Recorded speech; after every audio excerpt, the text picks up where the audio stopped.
Hello everyone. Today we are starting a new fanfiction.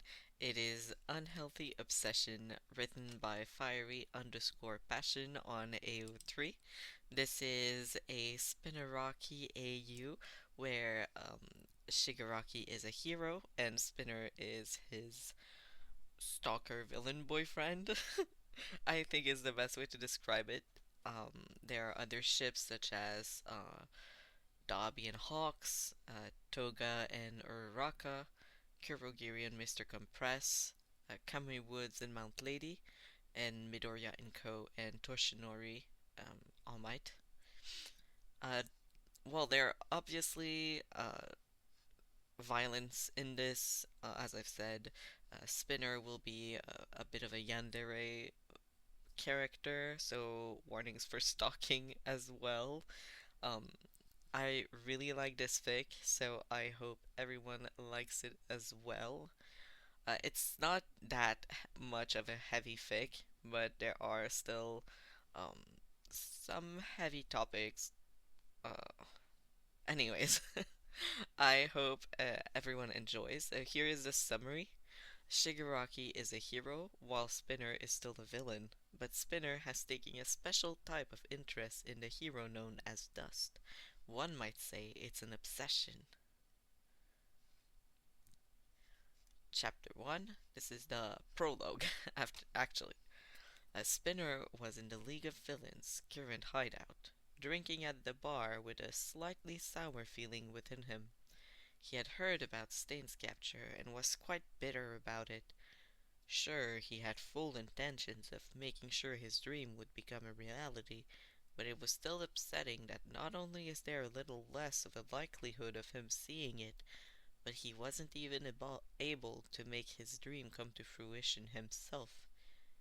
His head snapped upwards at the TV above the bar when he heard the "Welcome back" reintroduction to one of those interview shows for pro heroes, and he groaned as he looked around to find the remote in order to shut the damn thing off. He really didn't want to listen to some fool suck up to some hero while they just bask in the glory of the attention and fame these kind of thing gives them.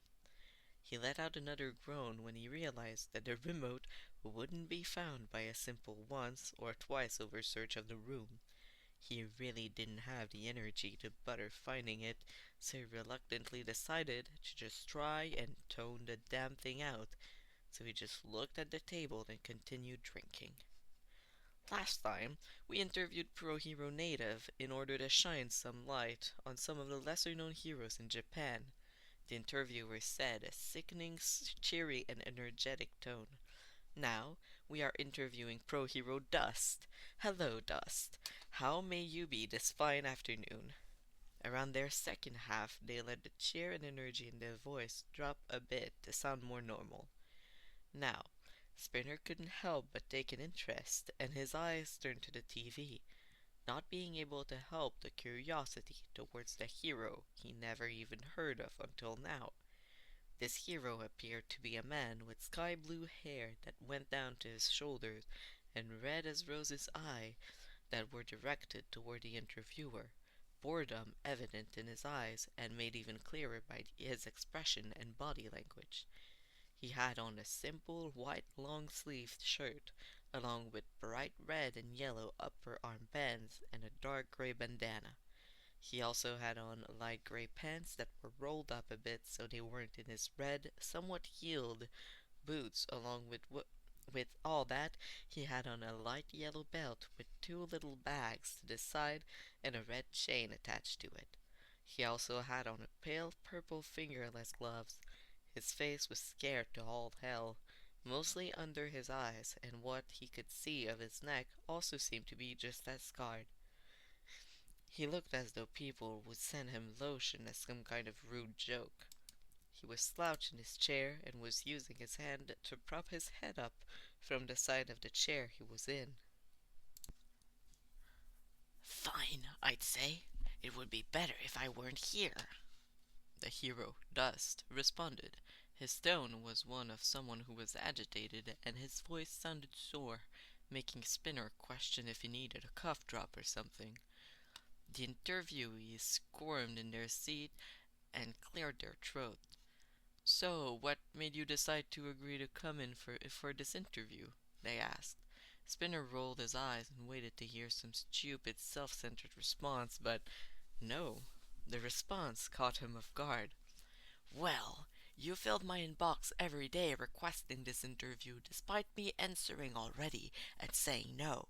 So basically, you harassed me until I agreed to be here. Thus responded dully, which caused the interviewer to squirm a bit again. This caught Spinner's attention strongly. If he had to be harassed to be interviewed, then he couldn't have been a hero for the fame, and the fact that this was the first time he'd heard of him, he probably wasn't paid much of anything, meaning money was probably not a motivation. He mentally jolted him down as a true hero and decided it may be worth his time to listen to this. The interviewer cleared their throat again. "So, what do you mainly do as a hero in order to protect the people of Japan?" they asked, trying to settle back into their normal script and not let the slight hostility their unwilling guest showed get to them. I normally destroy debris people are trapped under so they can safely leave and not either be crushed to death or suffocate. Dust responded blandly. "What about the villains? What do you do to stop them?" the interviewer asked, which caused Spinner to feel some bitterness. He had nearly forgotten that was an important part of hero work, so he just waited for the typical response of using some kind of violence. I mostly let other pros handle them, as they're more experienced and capable of handling them. If I'm forced into a confrontation, then I'll try to find a way to talk them down to apprehend them, and only use violence if I have absolutely no choice. Dust responded in the same bored drawl he had the whole conversation. This took Spinner by surprise, and he felt a match of admiration being lit. It's not every day you hear of a hero that preferred to not use violence against villains, after all. "So you just let them do their evil and hurt people?" the interviewer asked, as though to get a specific answer from him, which caused Spinner to hiss slightly and his eyes to glare at them on the screen, as though that stare would somehow make them drop dead. He didn't know why exactly he got so defensive when hearing that. He just knew that he really didn't like what they were saying.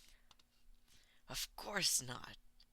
Dust started in an annoyed tone, which caused Spinner's eyes to snap back over again to watch him talk. I don't let them do anything.